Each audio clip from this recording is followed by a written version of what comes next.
After years of teases and leaks, Intel Arc has finally been revealed, and we got mobile GPUs? I mean, don't get me wrong, it's great to see another competitor entering the GPU space, and hopefully it will push Nvidia and AMD to boost their mid-range lineups. But it was incredibly disappointing to see Intel only present mobile GPUs, and their lowest end ones at that. Before I go too hard on this part, let's talk about the good, which there is a lot of. To start, Intel is bringing 5 cards to the table, staggering over a couple different release dates. Presently, there are 2 Intel Arc 3 chips manufacturers can put into laptops starting today, the A350M and the A370M. Being on the bottom of the totem pole in the Arc lineup, they offer what looks like decent performance at 1080p with medium settings. Is it gonna knock your socks off? No. But with it being Intel's first dive into dedicated graphics, it is better than what I was expecting, and provides a good baseline to move up from. Speaking of the 3 other cards, which are also laptop GPUs, those will come out sometime this summer. Those cards will pack significantly more power into them, showing what could be anywhere from 2 to 4 times the performance if the specs scale as presented in the graphs. And if leaks are anything to go by, it should hopefully be topping out just about the 3070 Ti or the 67 XT level, which is not too bad.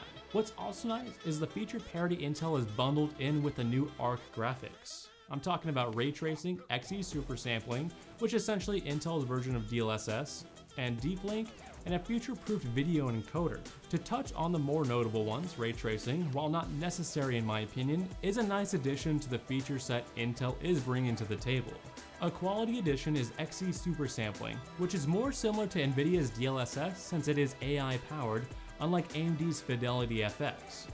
But what Intel has similar with their red counterpart is Deep Link, which is the equivalent of AMD's Smart Shift technology, allowing power usage to be balanced more efficiently between the CPU and GPU. It is nice seeing Intel take this new venture seriously and taking cues from their competitors to make a product that is rather competitive, even going as far to slightly leapfrog them on one key area, video encoding.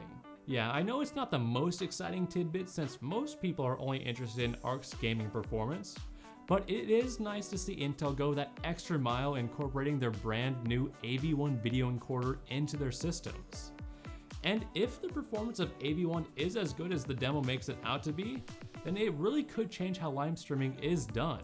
Having that hardware encoder might actually be Arc's saving grace, because as we mentioned earlier, Arc might cap out at about a 3070 Ti level of performance, and that's 40 series is right around the corner.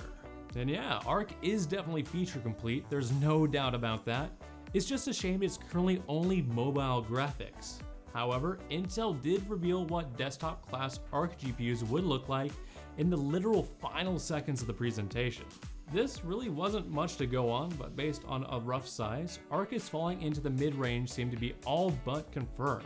Unfortunately, Intel might already miss the boat. Let me explain. Earlier this year, the market was primed for a flooding of GPUs.